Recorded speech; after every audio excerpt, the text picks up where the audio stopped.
તમારું પાચન સારું ના હોવું જોઈએ, એને કેળા ઠંડા ના હોવા જોઈએ.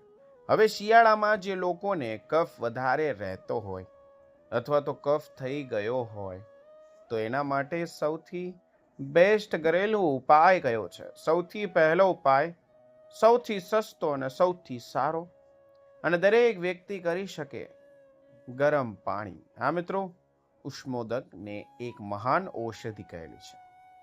જો તમે નિયમિત રૂપથી ગરમ પાણીનું સેવન કરો છો તો તમારો કફ ધીરે ધીરે છૂટો પડે, કફ તૂટે, કફ પાકે છે અને તે ધીરે ધીરે શરીરમાંથી બહાર નીકળી જાય છે. એટલે જો તમને કફની પ્રકૃતિ છે, તમને સતત કફ રહે છે, મૂઢ કફ રહે છે, કફ પાકતો નથી કે ગળામાં ખરેડી પડ્યા રાખે છે, તો તમારે ગરમ પાણીનું સેવન નિયમિત રૂપે કરવું જોઈએ. હા મિત્રો, ગરમ પાણી લેતી વખતે બે વસ્તુઓ ખાસ ધ્યાનમાં રાખવાની છે. સૌથી પહેલું, પાણી ગરમ, હુંફાળું અને તરત ગરમ કરેલું હોવું જોઈએ. એકવાર ગરમ કર્યા પછી પાણીને વારંવાર ગરમ કરવું ન જોઈએ. એટલે કે આ ઉષ્ણોદક જે છે તે આયુર્વેદ પ્રમાણે શિયાળામાં કફને શ્રેષ્ઠ ઔષધિ છે. મિત્રો, શરદી, ઉધરસ અને કફ આ ત્રણેય એવી બીમારીઓ છે કે જે અત્યારે શિયાળાની સિઝનમાં ભરપૂર જામી ગઈ છે અને આ સિઝનમાં થવી એ ખૂબ જ સામાન્ય વસ્તુ છે. મિત્રો, આમ તો વાત કરવા જોઈએ ને તો શરદી, ઉધરસ અને કફ એ તમને લાગે છે સામાન્ય, પરંતુ જે લોકોને થાય છે તે પોતે જ આ વસ્તુથી પીડા સમજી શકે છે. કારણ કે તેનાથી આપણું આખા દિવસના જે પણ કાર્ય છે તે ખોરવાઈ જાય છે. કોઈ જગ્યાએ આપણું મન નથી લાગતું અને કોઈ કાર્ય છે તે સારી રીતે નથી કરી શકતા, અને આનાથી એકદમ બેચેની પણ, હા મિત્રો, બેચેનીનો પણ અનુભવ થાય છે. જો તમે લોકો પણ આવી સમસ્યાથી પીડાઈ રહ્યા છો તો ચોક્કસથી આજનો આ વિડીયો છે જે તમારા માટે. જી હા મિત્રો, આજના આ વિડીયોમાં આપણે લોકો ચર્ચા કરવાના છીએ. સૌથી પહેલા તો કે હું તમને લોકોને 4 થી 5 એવી વસ્તુઓ જણાવવાનો છું કે જેને આપણે લોકો હેલ્ધી સમજીને તંદુરસ્તી માટે સારી સમજીએ અને ખાઈ રહ્યા છે, પરંતુ ખરેખર તો તે આપણા શરીરની અંદર કફને વધારવાનું કાર્ય કરે છે. તેની સાથે સાથે વિડીયોના અંતમાં હું તમને લોકોને 4 થી 5 એવા ઉપાય સૂચવવાનો છું કે જે સંપૂર્ણપણે ઘરગથ્થુ છે, ઘરમાં ઉપલબ્ધ વસ્તુઓમાંથી જ થઈ શકે છે, અને મોટામાં મોટો ફાયદો એ થશે કે એક જ વારના પ્રયોગથી તમારા શરીરમાં જે રહેલો વધારાનો કફ છે એને સંપૂર્ણપણે કાઢી નાખશે. કઈ રીતે અને શું કરવાનું છે, ચાલો જણાવી દઉં. મિત્રો, સૌથી પહેલા તો એવી કઈ 5 વસ્તુઓ છે કે જેને આપણે લોકો હેલ્ધી સમજીને ખાઈ રહ્યા છીએ, પરંતુ ખરેખરમાં તે આપણા શરીરમાં કફ વધારવાનું કાર્ય કરે છે. તો તેમાં નંબર 1 ઉપર આવે છે કે કેળા. જ્યાં મિત્રો, કેળા છે તે એવા ફળ છે કે જે આપણા શરીરમાં ખાવાને પરિણામે, હા મિત્રો, શરીરમાં ખાવાને પરિણામે હિસ્ટેમાઇલ નામનું એક જે રસાયણ છે એમાં વધારો કરે છે.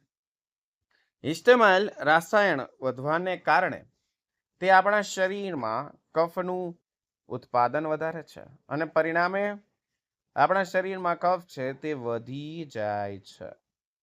હવે શિયાળાની ઋતુમાં તમે કેળા છે તે ખાધા વિના રહી નથી શકતા, અને કેળા ખાવા જ છે જો ફરજિયાત, તો પછી તમે લોકો તેના પર મરી પાવડર ભમરાવીને નિયમિત માત્રામાં ખાશો તો તેનું નુકસાન છે તે ઓછું થઈ જશે. અને જો મારો માનો તો કેળા છે તે તમને શરદી, કફને હોય છે તે ન ખાવા જોઈએ, કફ વધારે. તેના સાથે બીજો નંબર ઉપર જે વસ્તુઓને અહીં સ્થાન આપવામાં આવેલું છે અને આયુર્વેદ પણ સ્વીકારે છે કે દહીં, જ્યાં મિત્રો દહીં અને આમ તો કહેવા જાય તો તમામ પ્રકારની ડેરી પ્રોડક્ટ કે તે તમને શરદી, ઉધરસ કે કફની સમસ્યા રહેતી હોય તો એ દરમિયાન ન ખાવું જોઈએ.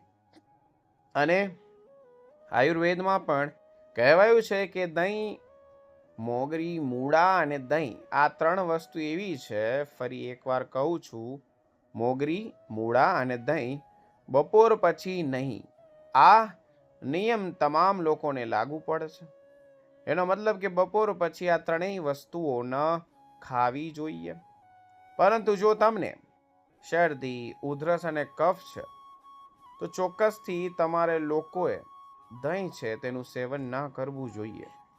તેની સાથે સાથે દૂધ છે તેનું સેવન પણ ન કરો તો વધારે સારું. અને જો કરવું જ છે તો રાત્રિના સમયે દૂધ છે તે પીવું જ છે. તો તેમાં તમારે લોકોએ હળદર ઉમેરવી જોઈએ અથવા તો થોડીક માત્રામાં મરી પાવડર ઉમેરી અને તેમનું સેવન કરશો તો તેનાથી જે ઉત્પન્ન થતો કફ છે તેની માત્રા ખૂબ જ ઓછી થઈ જશે. તેની સાથે સાથે મિત્રો ત્રીજા નંબર ઉપર જે વસ્તુની સ્થાન આપવામાં આવેલું છે તે જેનાથી આપણા શરીરમાં કફ તે વધે છે અને તે બ્રેડ, જી હા મિત્રો, બ્રેડ તેનાથી પણ આપણા શરીરમાં કફની માત્રા વધારી શકે છે. માટે તમે લોકોને શરદી, ઉધરસ, તાવ કે કફની સમસ્યા રહેતી હોય તો એ દરમિયાન તમારે લોકોએ બ્રેડનું સેવન પણ ટાળવું જોશે, અવોઇડ કરવું જોઈએ. આ ઉપરાંત ચોથા નંબર ઉપર જે વસ્તુને સ્થાન આપવામાં આવેલું છે એનું નામ છે ચોખા. જે આ મિત્રો તમે લોકોને ખ્યાલ છે કે એ પ્રમાણે કે ચોખા છે તેની સેવન તમે જેમ કરો છો અથવા તો બનેલા ભાત છે તેને રહેવા દેશો તો તેમાં થોડીક ચિકાસ આવી જાય છે, દાણાઓ પરસ્પર ચોટી જાય છે. આવી જ કાર્ય આપણા શરીરમાં પણ જોયા કરે છે અને કફ ઉત્પાદનમાં પણ વધારો કરે છે. મોટા ચોખામાં એની માત્રા ઓછી કરી દેવી જોઈએ અથવા તો ચોખામાંથી તમે લોકો જ્યારે ભાત બનાવવા માટે મૂકો છો ત્યારે અમુક ગરમ વસ્તુઓ છે, જેમ કે તમે લોકોને વાત કરવા જાઓ, તમાલપત્ર છે, મરી છે, લવિંગ છે, તજ છે, આવી વસ્તુઓના 1 થી 2 ટુકડાઓ તેની અંદર ઉમેરી દેશો તો તેનાથી થોડીક તેની તાસીરમાં ગરમી આવી જશે અને પરિણામે તેટલું નુકસાન આપણા શરીરને નહીં કરે. સાથે સાથે 5મા નંબર ઉપર જે વસ્તુઓનું સેવન નથી કરવાનું તેનું નામ છે મિત્રો chocolate, coffee, cold drink, ice cream. આવી વસ્તુઓનું તો સકંદરપણે સેવન આપણે અટકાવી દેવું જોઈએ, કારણ કે તેનાથી પણ આપણા શરીરમાં કફ ઉત્પાદનમાં વધારો થાય છે. તો મિત્રો હતી આ કેટલીક એવી વસ્તુઓ જેનાથી આપણા શરીરમાં કફ છે તે વધી શકે છે. માટે શરદી, ઉધરસ, કફ આવી સમસ્યા રહેતી હોય ત્યારે આ વસ્તુઓનું સેવન ટાળવું જોઈએ. હવે જો તમારા શરીરમાં ઓલરેડી ખૂબ જ વધારે શરદી છે, કફ જમા થઈ ગયો છે ગળામાં કે છાતીમાં, તો તેને બહાર કેમ કાઢવો? તો આ માટે જુદા જુદા હું તમને ઉપાય હવે સૂચવવાનો છું. તેમાંનો પહેલો ઉપાય છે, આમાં મિત્રો તમારે લોકોએ અમુક સામાન્ય બાબતોનું ધ્યાન રાખવાનું છે. જેમ કે આખા દિવસ દરમિયાન તમે લોકો જ્યારે પણ પાણી પીવો છો ત્યારે શક્ય હોય તો નવશેકું પાણી જ પીવાનો આગ્રહ રાખવો જોઈએ. ક્યારેય પણ સીધું જ આપણે લોકોને ગોરાનું પાણી નથી પીવાનું. આપણે લોકો થોડુંક પાણીને ગરમ કરી અથવા તો તમે પાણી 24 કલાક ગરમ કરી નાખી શકાય તેવી બોટલમાં આવે છે તેની અંદર ભરી અને રાખી શકો છો. અને પાણી તમારે પીવું જોઈએ. અને આ સમય દરમિયાન તો શક્ય હોય તો વધુમાં વધુ પાણી છે તેનું સેવન આપણે લોકોએ કરવું જોઈએ. તેની સાથે સાથે રાત્રિના અને બપોરના ભોજનમાં તમારે લોકોએ ડુંગળીનું, ખાસ કરીને ડુંગળીનું સલાડ છે તે વધારે ખાવું જોઈએ. આનાથી તમને લોકોને ખૂબ જ વધારે ફાયદો થશે. ડુંગળીના ટુકડાઓ કરી અને તેના પર તમે થોડીક માત્રામાં મરી પાવડર છે, સંચર છે, તેને ભમરાવીને સિંધવ મીઠું છે તે ઉમેરીને ખાશો તો તે સ્વાદિષ્ટ પણ લાગશે. અને તમારા શરદી, કફ, ઉધરસ છે એને તોડવામાં, કફને બહાર કાઢવામાં શરીરમાંથી ખૂબ જ વધારે મહત્વનો અને અગત્યનો ભાગ ભજવશે. મિત્રો યાદ રાખો, આની સાથે સાથે એક અક્ષી ઇલાજ સૂચવું છું. તમારે લોકોને 1 ચમચી જેટલો આદુનો રસ લેવાનો છે. આ માટે આદુની છાલ ઉતારી તમે સાણસી વડે પણ આદુને દબાવીને અને 1 ચમચી જેટલો રસ કાઢી શકો છો. 1 ચમચી જેટલો આદુનો રસ લઈ લેવાનો છે અને તેમાં 1 ચમચી જેટલું મધ ઉમેરી દેવાનું છે. યાદ રહે, મધની ગુણવત્તા શુદ્ધ હોવી જોઈએ. આ બંને વસ્તુઓને મિશ્ર કરી બરાબર રીતે હલાવી અને તેને ચાટી જશો. આ પ્રયોગને સવારે અને સાંજે 2 વાર તમારે લોકોને કરવાનો છે. આનાથી કફમાં જબરજસ્ત ફાયદો થશે. અને મિત્રો, તમારા ગળામાં રહેલા જે કફ છે તે ધીમે ધીમે ઓગળી જશે અને પેટમાં વયો જશે. તેનો તમારે શરીરમાંથી નિકાલ થઈ જશે. આ પ્રયોગ પણ કરી શકો છો, તેમાંથી ફાયદો થશે. આ ઉપરાંત મિત્રો, એક ઉકાળો તમને સૂચવું છું, તેનાથી પણ તમારા શરીરમાં જબરજસ્ત ફાયદો તમને કફની સમસ્યામાં જોવા મળશે. આ માટે તમારે લોકોએ 1 ગ્લાસ જેટલું પાણી લઈ લેવાનું છે. હવે આ 1 ગ્લાસ જેટલું પાણી લઈ તેમાં થોડુંક આદું લઈ તેમાં ઝીણા ટુકડાઓ કરી ઉમેરી દેવાના છે. તેની સાથે સાથે અડધી ચમચી જેટલું આપણે લોકોએ હળદર ઉમેરી દેવાની છે. 3 થી 4 દાણા મરી લઈ અને તેનો પાવડર બનાવી તેને પણ તેમાં ઉમેરી, આ મિત્રો યાદ રાખજો, તેમાં ઉમેરી દેવાનો છે. સાથે સાથે અડધી ચમચી ગળાનો રસ, જી હા મિત્રો, ગળો જે આવે છે તેનો રસ લઈ લેવાનો છે અને તે અડધી ચમચી જેટલો ઉમેરી દેવાનો છે. 7 થી 8 તુલસીના પાન ઉમેરી દેવાના છે. અને હવે આ પાણીને ઉકાળવા દેવાનું છે, જ્યાં સુધી તો આ પાણી ઘાટીને ચોથા ભાગનું રહી ના જાય, એટલે કે અડધાનું પણ અડધું રહી ના જાય ત્યાં સુધી. અને મિત્રો યાદ રહે, આ પાણી જ્યારે ઉકળે છે ત્યારે એ પાણીને ઢાંકી દેવાનું છે કે જેથી એની અંદર રહેલી ઔષધિઓ છે તેના ગુણ તેમાંથી ઉડી ના જાય. તેમને તેમાં રહીને ઢાંકી અને ગરમ થવા દેવાનું છે.